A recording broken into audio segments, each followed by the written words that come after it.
Good afternoon and welcome to the June 19th Ignite CDA board meeting. And I'd like to start out by having the Pledge of Allegiance. Would you join me in the pledge? I pledge allegiance to the flag of the United States of America and to the republic for which it stands, one nation, under God, indivisible, with liberty and justice for all.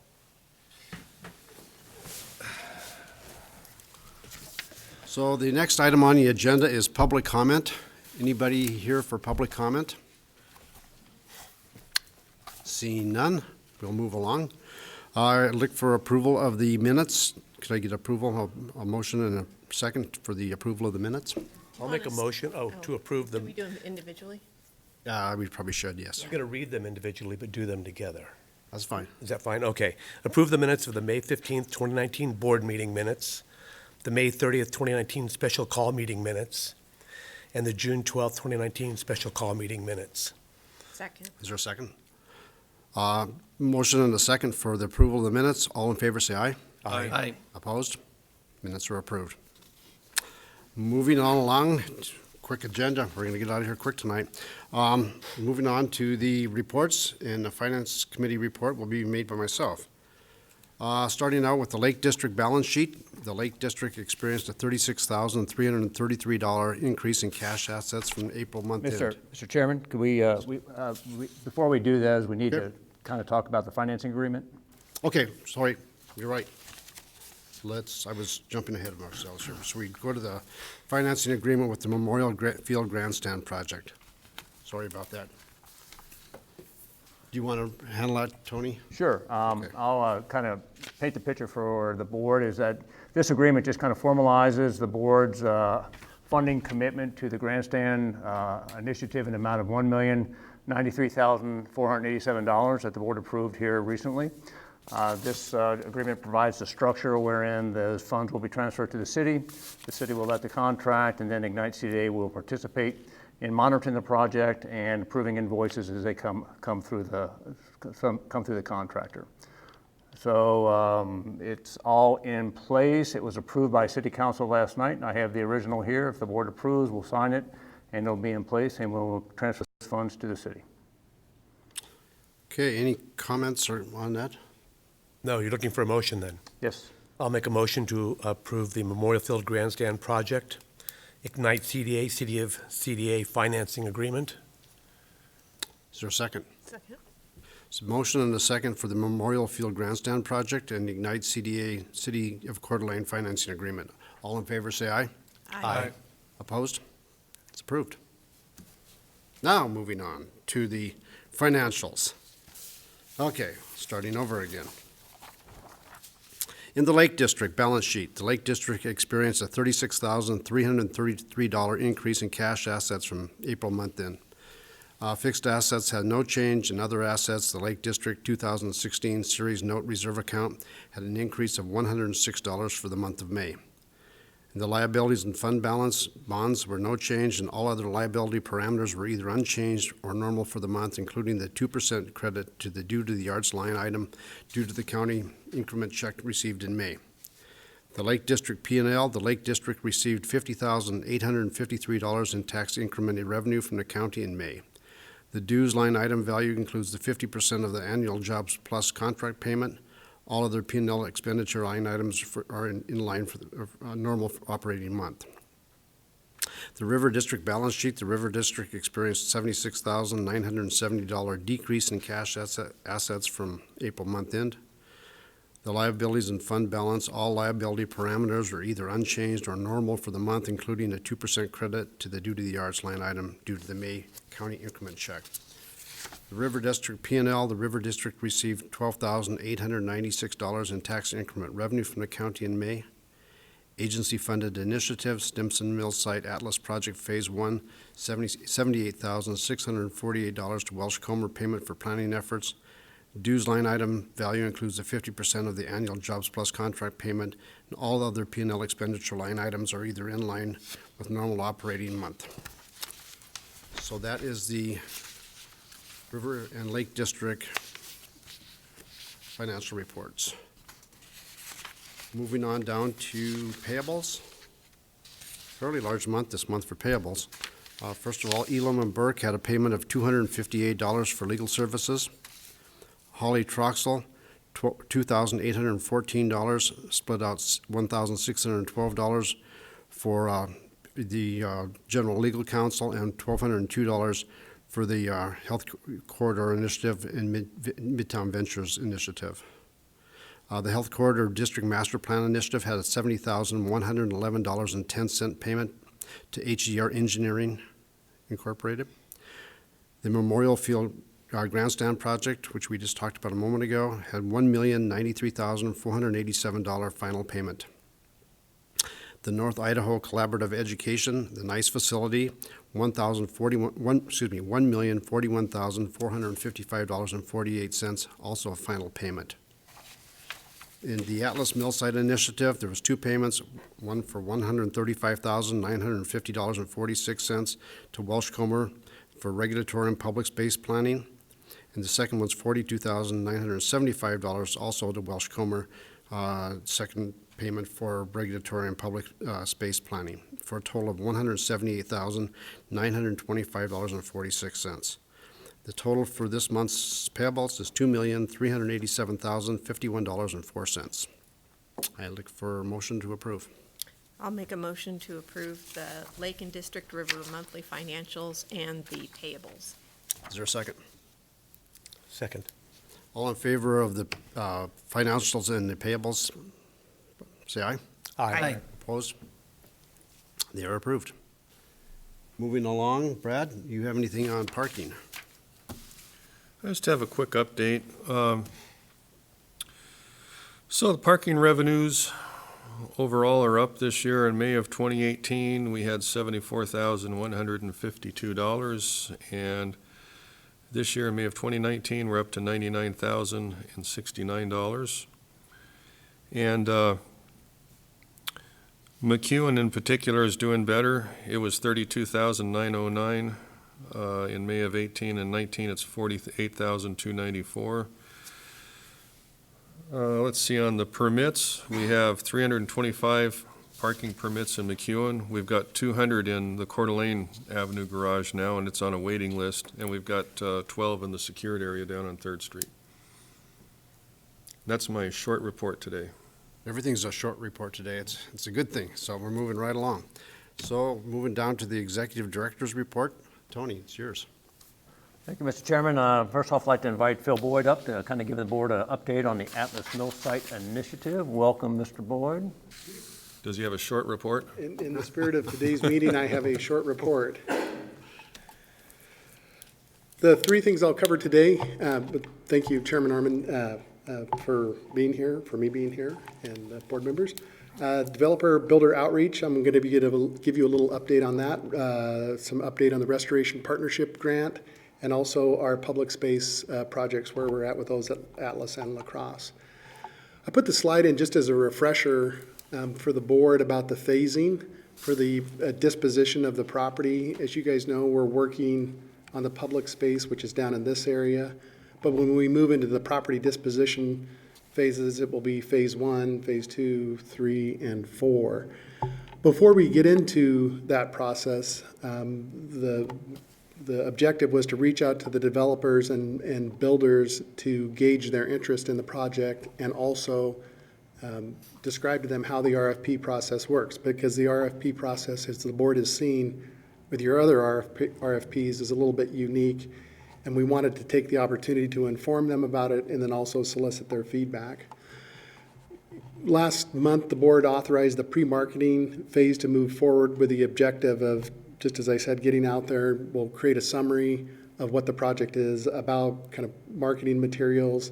We'll put the design standards in there, the draft versions, not the final version. So if we need to change them, there's opportunity to do that.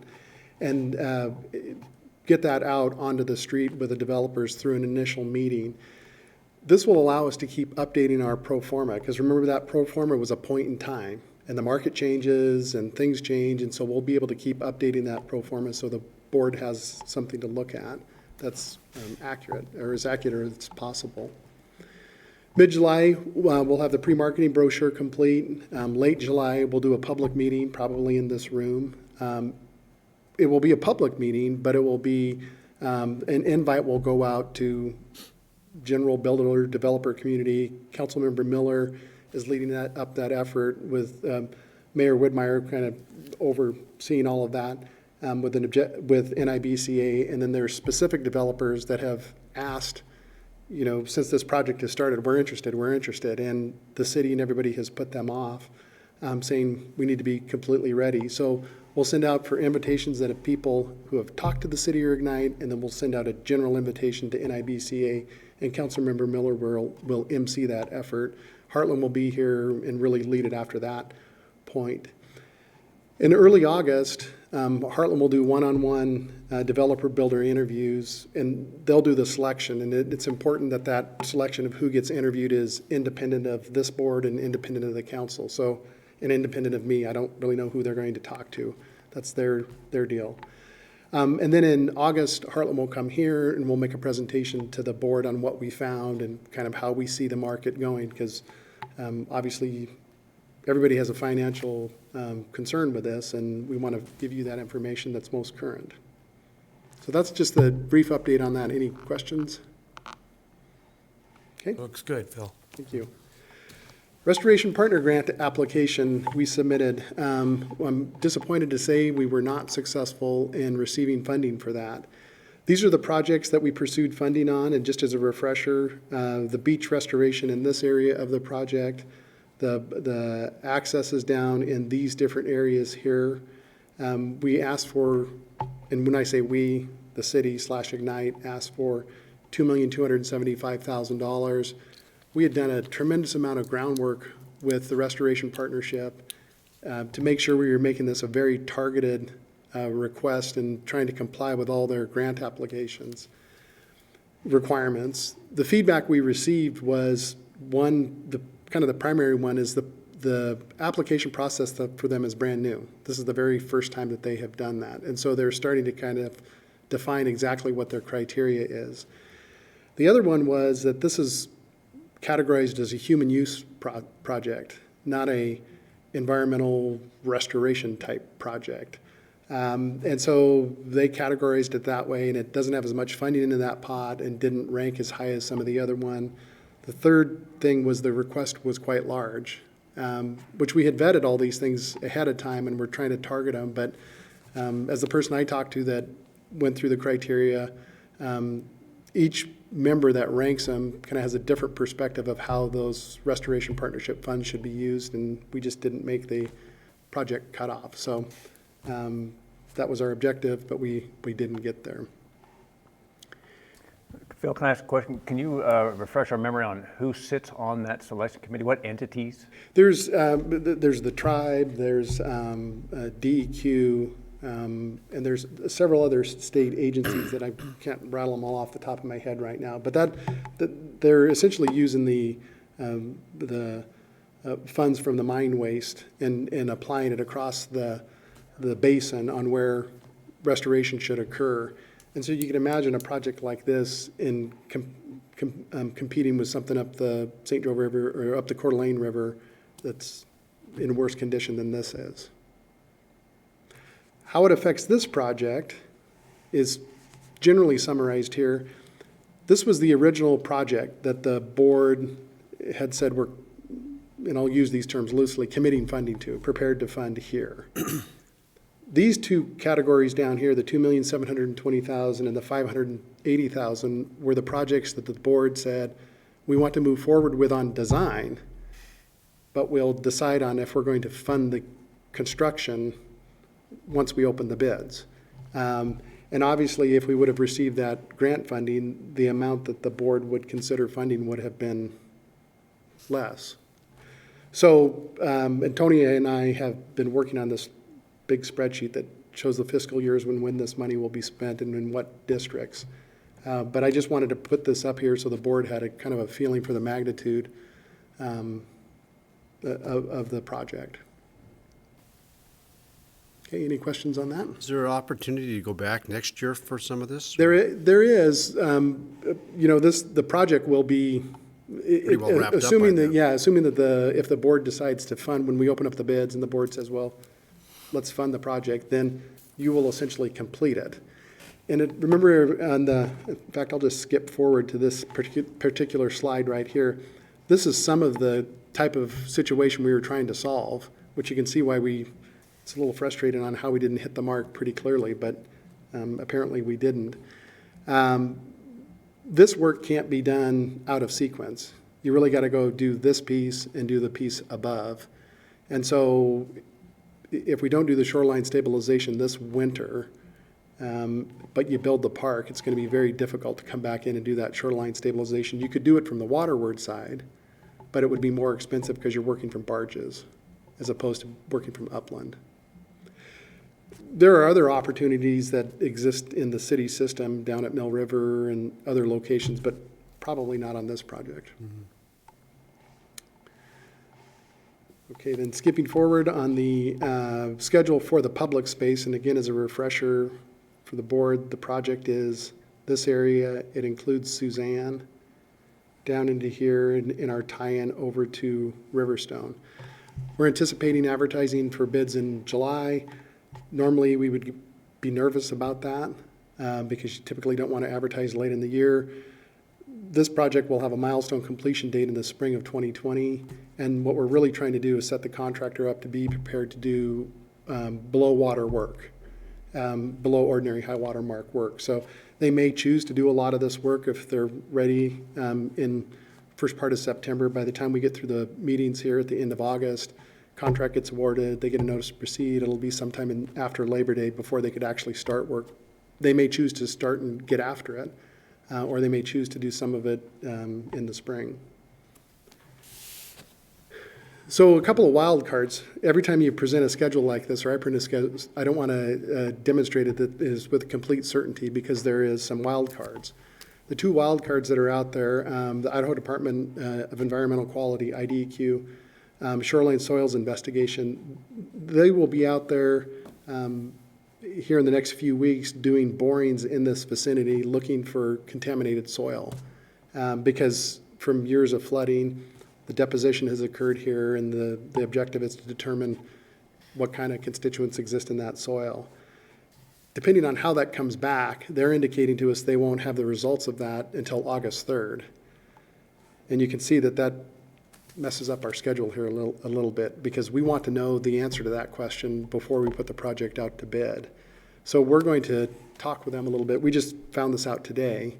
And we're going to talk with them a little bit to see if we can't get some advanced laboratory results. Even if it's not the final report, at least we'd get an indication of what exists in this area because it will impact how we deal with it. The other one that's out there is the Army Corps of Engineers Stabilization Encroachment Permit. We actually just received also today, good news, we got the Department of Lands encroachment permit, but we have yet to get the other half of it, the Corps of Engineers encroachment permit. And that is for these little elements that will be built below the ordinary high water mark to stop erosion like that. So those are the couple of items that are out there. I'm not exactly certain if, or they will impact the schedule, but I wanted to bring it to the board's attention. And that is my hopefully short report. I'm glad to answer any more questions. Very short report. Thank you, Phil. Thank you very Any much. questions for Phil? No, that's too bad on the grants. Agree. One thing you know, we'll never know, but a lot of times some of these grant boards, you know, they'll feel like, well, the city's got other avenues to finance this and they'll figure out a way, but this project up here has no other way, so that might have figured into it, who Yeah. knows? But I didn't hear that from them, but that's, like you say, you may never know. yeah, Yeah. we haven't done too good on grants lately. No, it's discouraging. Okay, thank you. Any other questions? If not, thank you, Phil. Thank you. Appreciate it. Thank you for the short report. Tony, other executive. Mr. Chairman, next up, we have a update from our HDR consultant team. Ben Weymouth from TO Engineers is going to kind of give us an update that he also shared with City Council last night, but wants to share the same report with Ignite because we want to keep City Council and Ignite up to speed every month on kind of the progress along this path. Thanks, Tony. As Tony said, I'm Ben Weymouth with TO Engineers here in town representing the consultant team on the health corridor. This is the first of 4 updates we'll do. As Tony said, we're hitting city councils on Tuesday and Ignite on Wednesday. So we'll be doing this for the next 4 months. This is the first of those, and we'll just kind of share with you a quick status of where everything's at. So, as a quick refresher, I think most people know, but for the benefit of any viewers out there that might not, what we're calling the Health Corridor is essentially bounded by I-90 on the north, Government Way on the east, Davidson on the south, and Northwest Boulevard on the west. A few little cutouts here and there, but that's the majority of it. It lays in at 175 acres. Work really started in 2017 when ULI came in at the request of the community and did their technical assistance panel report, which in turn led to the economic feasibility report that was done in December of 2018. Next slide I wanted to show you is just kind of a summary of schedule and process all wrapped into one. There are 3 integrated efforts. Community and stakeholder engagement, the master planning, the economic feasibility that happen over the next 5 months. I already mentioned the City Council and Ignite Board updates, which are these yellow dots. Where we're at right now, we just did our visioning workshop last Thursday and Friday. In the future, we're going to do our best to get some information out to you guys and in your packets, but the timelines on this one just, I don't know if you got anything or not, actually, it was pretty tight. And then we're rolling right now and getting ready for the design shreds, which are July 8th, 9th, and 10th. Those will be the design team cranking during the day, but public workshops every evening. 5 to 8 more or less. We're working on finalizing the details in the venue and getting those announcements out as we speak. Then we'll follow that with an update. Then the design team will be pretty heads down, taking all that public input, seeing where we're ending up at. And then we'll do a joint update for you along with public and city council and everybody, just to say, okay, this is what it's looking like. And then it rolls into doing the final plan. So through the midst of all that, the master planning process is happening. And that leads to the subsequent final plan in conjunction with economic feasibility, which is on a parallel path. Those 2 paths aren't separate. We got to figure out, the implementation plan has to make sense and be something that's fundable. So those 2 marry up into the final plan I was talking about. And we look to be wrapping all those up in September. So what have we done so far? This is a brief summary. I'll go into a lot of these in more detail. We started off with a site tour and inventory. Site analysis and market study are in process and ongoing. We just did the visioning workshop last week that I was talking about, and of course our community engagement's ongoing as well. So the site study and inventory, first thing, as soon as we had our notice to proceed, we were doing our research and gathering up all the information we could get our hands on, followed by a walking tour. 3 of us spent the better part of a day out there just walking around, looking and seeing what's going on, and getting a handle around the area for the design team basically as a whole. There's some obvious challenges we saw out there. I think the one that really surprised me once we started looking is just how often you see a for sale or for lease sign. I counted the last day of our visioning workshop, which is at the school district admin building. I drove from 95 down Ironwood, essentially to Northwest. And there are 12 different for sale or for lease signs through there, not counting the multiple signs on one property. I don't know if that's high for the market or not, but I just, personally am not familiar with seeing that kind of frequency of for sale and for lease signs in other areas of town. So we're working on looking into that a little bit more. Everybody we talk to talks about connectivity and traffic jointly. Traffic comes out of their mouth immediately. It's the first thing anybody says when you ask them their impression of the health corridor. And that is largely a result of the fact that there aren't very many ways in and out right now, and the ways that are there are not easy to understand. So that is looking like it's going to be a major issue. And then the other thing seems kind of obvious, but once you kind of walk around and come back to it, Kootenai Health is definitely the anchor. There's a lot of stuff that just wouldn't be there without Kootenai Health there. So I'll give you a quick summary of the visioning workshops. The purpose of these was just to gather information and listen to the community before we begin developing any plans or thoughts. We're coming into it open-minded with no preconceived ideas. You know, the ULI TAP report's there and threw some things out, but we're looking to see and gather additional public input before we dump into that further. And that's important. You know, this isn't our plan. It's not the Ignite's plan yet, it's the community's plan. So we're just working through it to see what the input is and figure out how that needs to look. Our community engagement's a really important part of that to the success of the project and, you know, to being able to wrap it up and come up with something that's implementable at the end of the day. So the visioning workshop is the first step in that, gathering public input. We had 29 interviews with different stakeholders, be it developers, business owners, people who live in the neighborhood, community leaders, EMS providers, utility companies. It was a pretty broad list of people, and we sat down with all of them, took notes. We're in the process of summarizing all that up right now. And we're still doing, some of those are ongoing a little bit with phone and in-person interviews here for people who couldn't make the time last week. In concert with that, Thursday night, we did a public meeting at Midtown Center. 33 people from the community came. We did the strengths, weakness, opportunities, threats analysis, had people at all their table coming up with the ones they thought would be good, and then, you know, hung them all on the wall, and people went and voted with their dots to see which ones were rising to the top and being most important. After that, we did a mapping exercise. They all had large-scale printouts of the area, and they sat there and doodled their thoughts and ideas on it.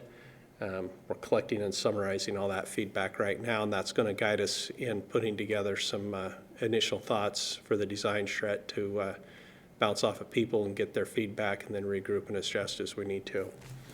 The other big thing I wanted to point out, we do have public surveys out there, just a simple little questionnaire for people to fill out to give us feedback on their thoughts on what the health corridor is and what it should be essentially. Those are available on Ignite's website. Those have been moved pretty front and center, so they're easy to get at. We are asking people to get those done by the end of the month, basically, so we have a chance to wrap them up and use them for our design shred exercise that starts a week after that. So we'll get that summary done in early July. The next step, some of this was already covered, but two other key items on the public outreach front that are worth talking about.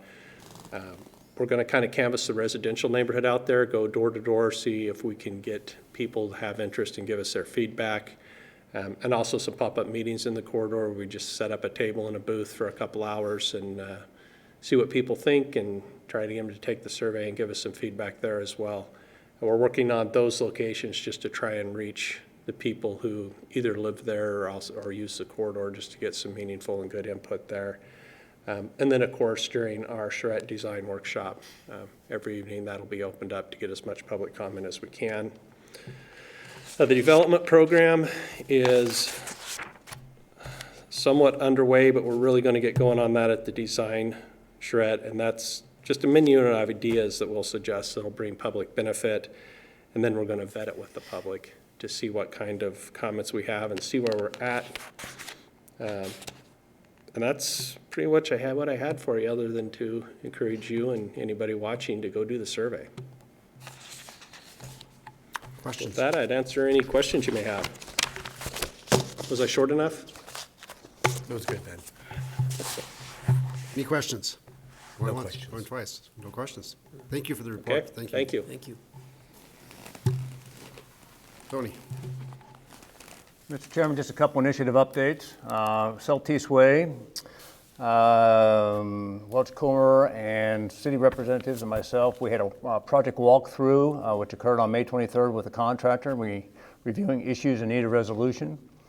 The contractor acknowledged the issues and is in the process of resolving the issues before final project payment occurs. So everybody's on the same page. We just need to get the page turned and complete. The next initiative is Midtown Ventures LLC, our Midtown mixed-use project. As I think I've shared with you, the developer has submitted an updated design development plan per the agreement to negotiate exclusively. The next step in the process is to engage an appraiser to conduct a fair reuse appraisal based on the developer submitted development plan. This fair reuse appraisal will determine the sale price for the agency-owned property involved in the proposed Midtown mixed-use project initiative. So the appraiser will come back and they'll say, the appraiser will look at what the board what like to see up there, what the developer has proposed for development and what he needs. And then they'll do the appraisal, and then the appraiser will come back and tell the board, this is what you need to sell the land to the developer for to make his project work financially. And we'll kind of see, it could be $0, it could be all up to fair market, and somewhere in between. So we'll kind of see what that comes up. And that appraisal should be done second week of July. That's all I have, Mr. Chairman. Any questions for Tony?